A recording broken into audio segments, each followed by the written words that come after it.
There are moments in life when something shifts beneath the surface of ordinary existence, where you catch a glimpse of yourself reflected in the eyes of someone who suddenly looks at you differently, as if they've seen something they weren't supposed to see.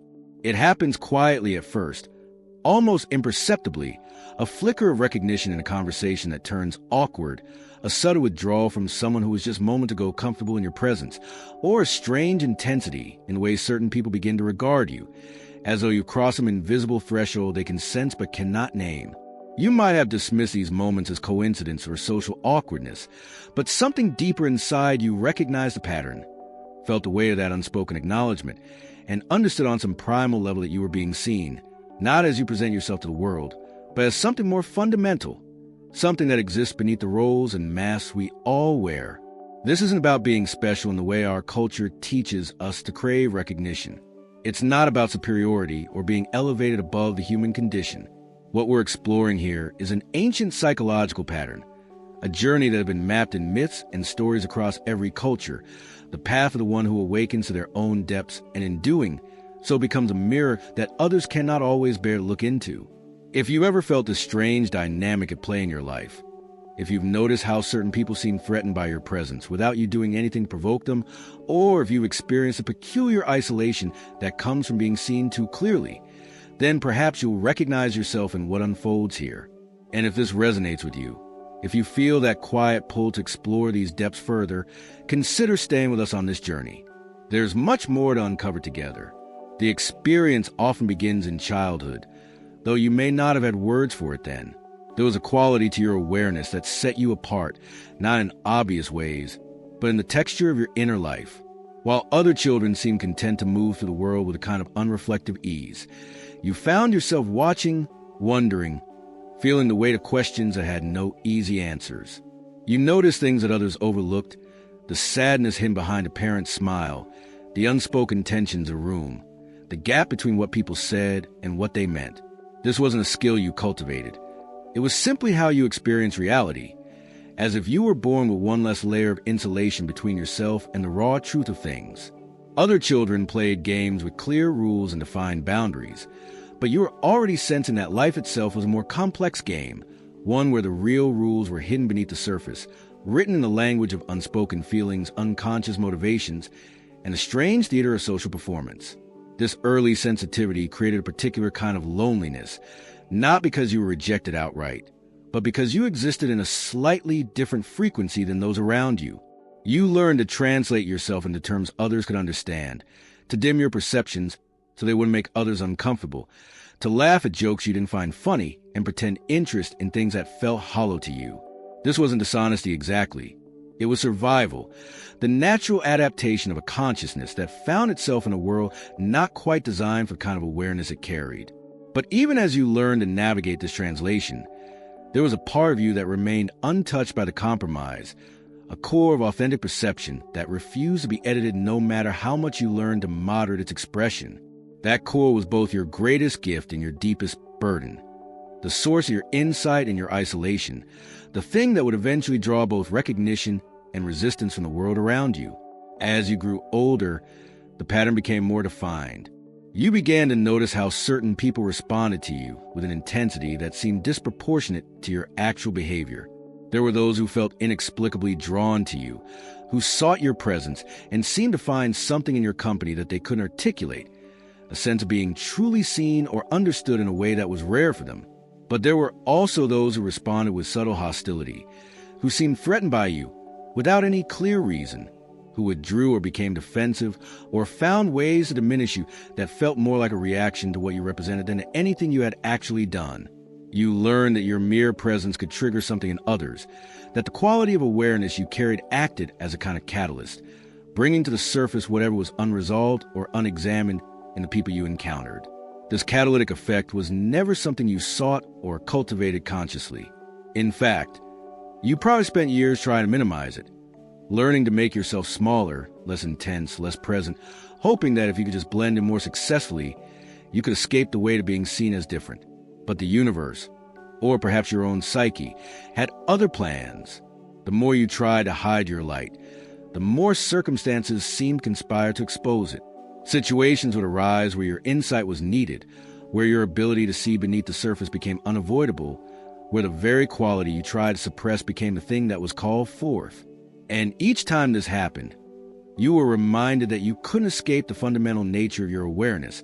That try to be less than you was not only exhausting, but ultimately impossible. The mythology of the chosen one appears in nearly every culture precisely because it maps onto a real psychological phenomenon, the experience of awakening to a deeper level of consciousness while still inhabiting a world that largely operates on more superficial frequencies. The ancient stories speak of the hero who must leave the ordinary world, face trials that transform them, and return with wisdom that can heal or illuminate their community. But these stories were never meant to be taken literally as tales of special individuals destined for greatness.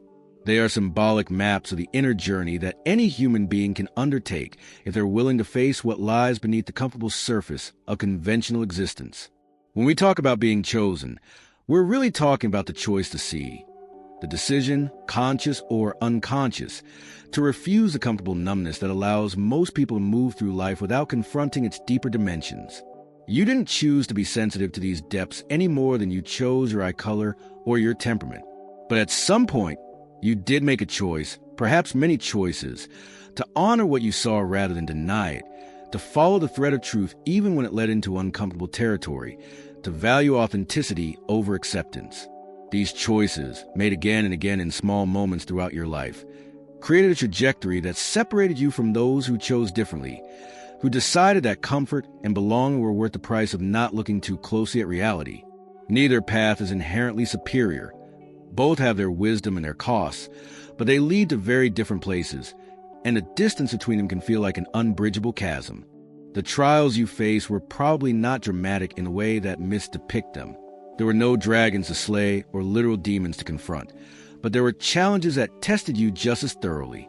There was a trial of isolation, the long periods where you felt utterly alone in your perceptions, wondering if you were crazy or broken for seeing things that others seemed blind to. There was a trial of betrayal, when people you trusted revealed themselves to be less than you believed them to be, or when you were punished for speaking truths that others needed to keep hidden. There was a trial of your own darkness, the moments when you had to confront the parts of yourself that didn't match your self-image, the ways you could be petty or cruel or self-deceptive despite your commitment to awareness. Each of these trials stripped away another layer of false identity, another comfortable story you told yourself about who you were, leaving you more raw and real and frighteningly exposed. We're now at a threshold in this exploration, a place where the path deepens and the questions become more personal. If what you're hearing resonates with your own journey, if you're recognizing yourself in this mirror we're holding up, then perhaps this is exactly where you need to be. Consider joining us as we continue to explore these territories together. There's wisdom in walking this path alongside others who understand it. The moment when others slip and expose how they really see you is often a moment of profound disorientation. It might happen in a casual comment that reveals they've been categorizing you in ways you never suspected, or in a sudden emotional reaction that seems to come from nowhere, or in a way they distance themselves just when you thought you were growing closer. These moments are glimpses behind the curtain of social performance, brief revelations of the calculations and assessments and unconscious projections that operate beneath the surface of ordinary interaction.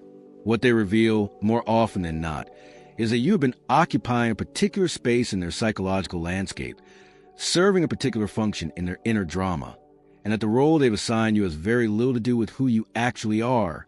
Some people see you as a threat because your presence challenges the stories they tell themselves.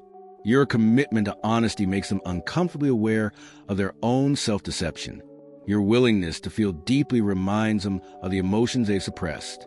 Your refusal to participate in collective illusions threatens a consensus reality they depend on for psychological security. They may not be consciously aware of any of this. It operates below the level of rational thought, manifesting as an inexplicable discomfort, a vague sense that you're dangerous or judgmental or somehow wrong even though you've done nothing to justify these feelings. Their reaction isn't really about you at all. It's about what you represent, the possibility of a different way of being that they rejected or are afraid to explore. Others see you as a savior, which is equally problematic in its own way. They project onto you a wisdom or power or wholeness that they believe they lack, making you responsible for their growth or happiness or transformation.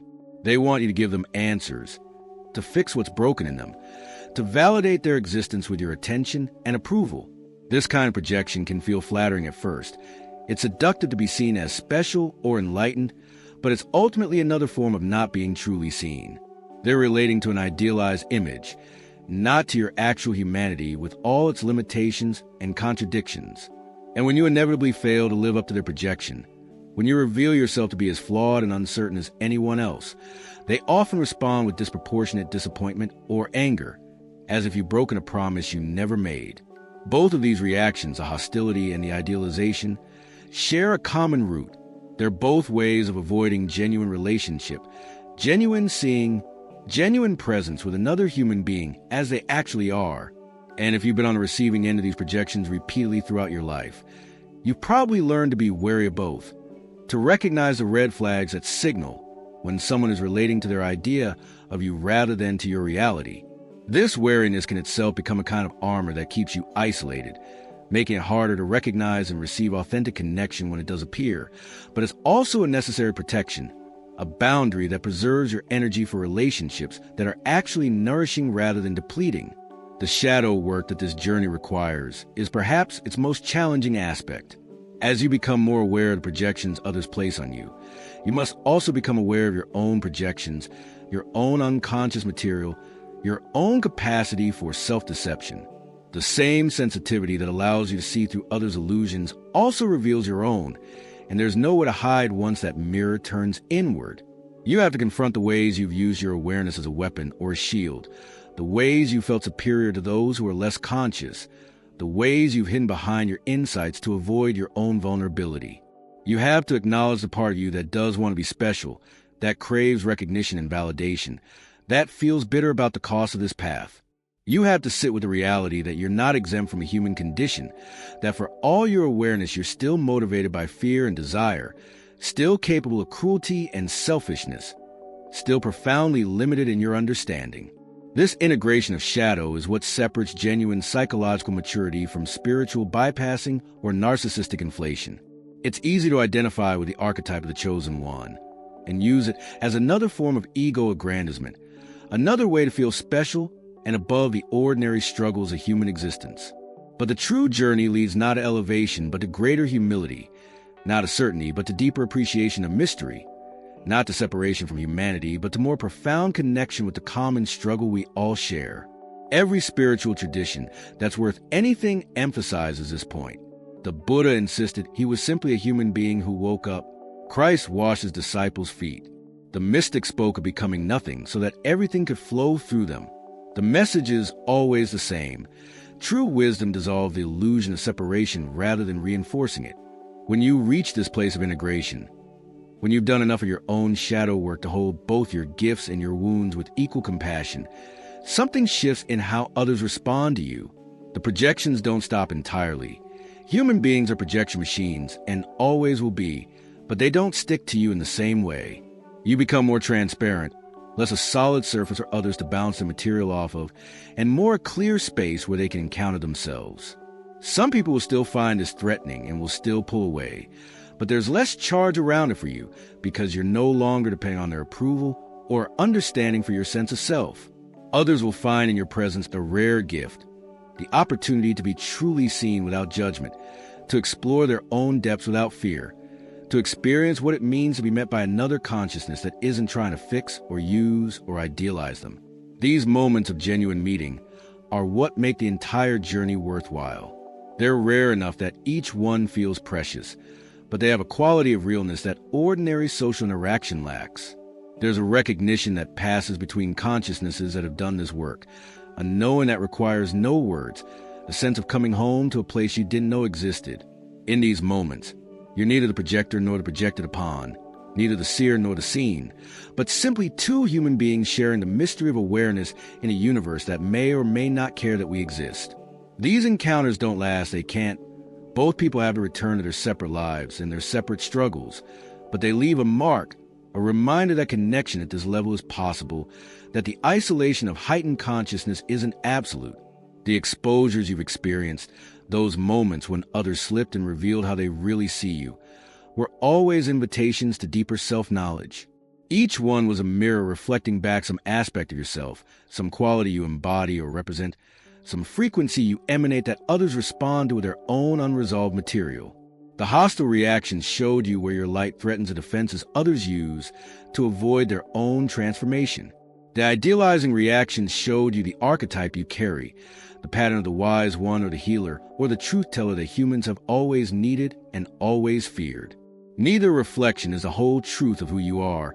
Both are partial and distorted by the lens of the other's psychology, but together they map the territory you inhabit, the space between conventional consciousness and something deeper. Understanding this doesn't make it easier exactly. You'll still experience the loneliness that comes with seeing what others don't see. You'll still face the frustration of being misunderstood or the exhaustion of constantly translating yourself into terms others can digest. You'll still sometimes wish you could just be normal, whatever that means, and move through the world with less complexity and more ease. But understanding provides a kind of context that transforms suffering into meaning. You're not alone in this experience. You're part of an ancient lineage of human beings who have walked this path before you, who have faced these same challenges and left behind maps in the form of myths and teachings and works of art. You're not broken or cursed or defective for experiencing reality this way. You're simply awake in a world that largely prefers to sleep, and that wakefulness carries both gifts and costs. As we near the end of this exploration, I want to invite you one more time to consider walking this path together.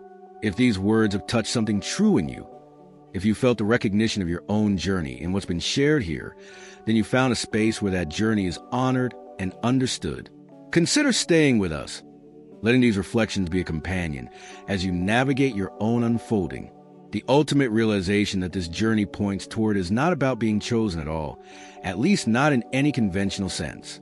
It's about recognizing that consciousness itself is a gift, that awareness is its own reward, that the ability to see and feel and know deeply is not a burden imposed upon you, but the very essence of what it means to be alive.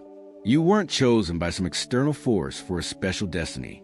You simply woke up, and having woken up, you couldn't go back to sleep no matter how much easier that might have made your life. This wakefulness isn't about you being special. It's about you being present to what's already here, what's always been here. The profound mystery and beauty and terror of existence that most people are too defended to fully experience. The ethical dimension of this realization is crucial. With greater awareness comes greater responsibility. Not because someone is keeping score or because you're meant to save the world, but because once you see clearly, you can no longer act in unconscious ways without violating your own integrity. You become accountable to truth in a way that limits your options, narrows the paths available to you, demands that you show up with authenticity even when it would be easier to hide. This accountability is self-imposed, arising naturally from consciousness itself rather than from external rules or commandments. And it's both the weight and the dignity of the awakened life. You serve not because you're supposed to, but because it becomes impossible not to, because the artificial boundary between self and other begins to dissolve, and you recognize your own face in every face you meet. This is where the chosen one archetype finally transcends itself and reveals its deepest teaching. You are not chosen instead of others, but as one expression of potential that lives in all human beings, waiting to be activated by crisis or practice or simple readiness. Your sensitivity, your insight, your capacity to see beneath surfaces, these are not markers of superiority, but early expressions of what the entire species is slowly moving toward: a greater consciousness, a deeper empathy, a more profound relationship with truth. You're not ahead of the curve because you're better, but because something in your particular configuration of genetics and trauma and environment and choice cracked you open earlier, made you permeable to depths that others haven't accessed yet.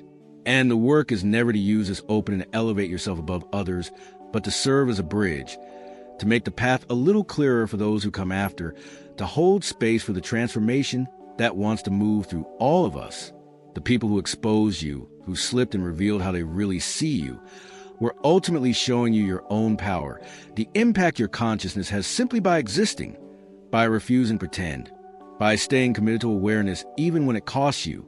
They were revealing that you represent something, that you carry a frequency that challenges and catalyzes and invites others to their own depth whether they're ready for it or not.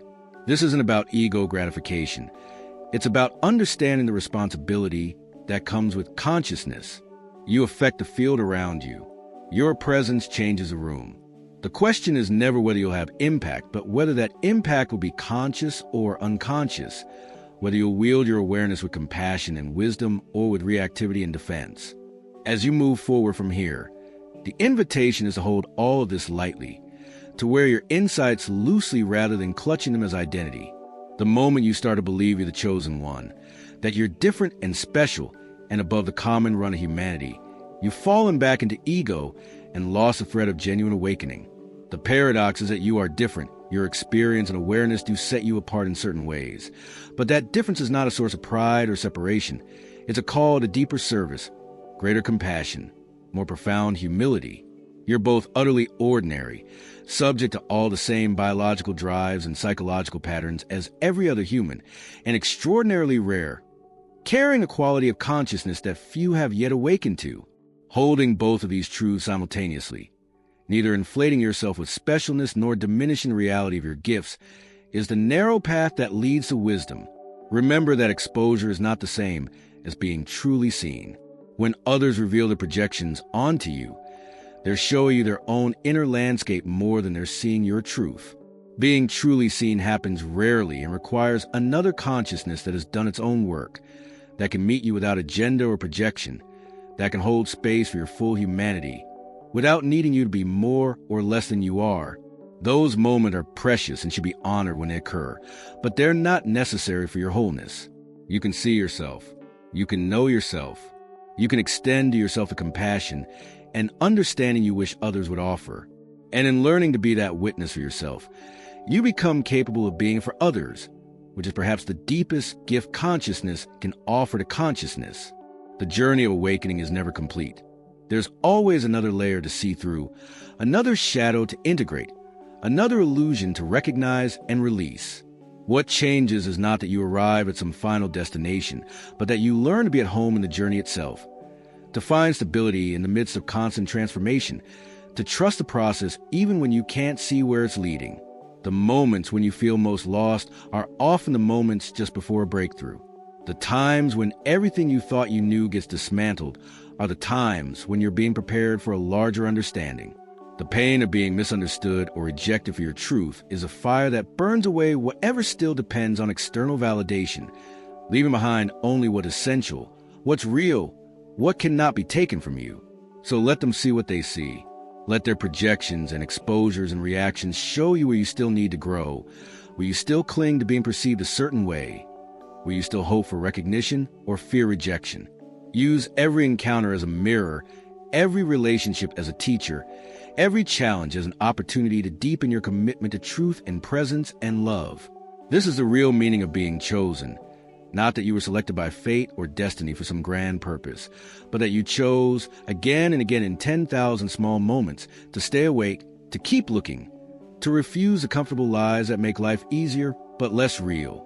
That choice, made and remade with every breath, is what sets you apart and what connects you most deeply to the human experience.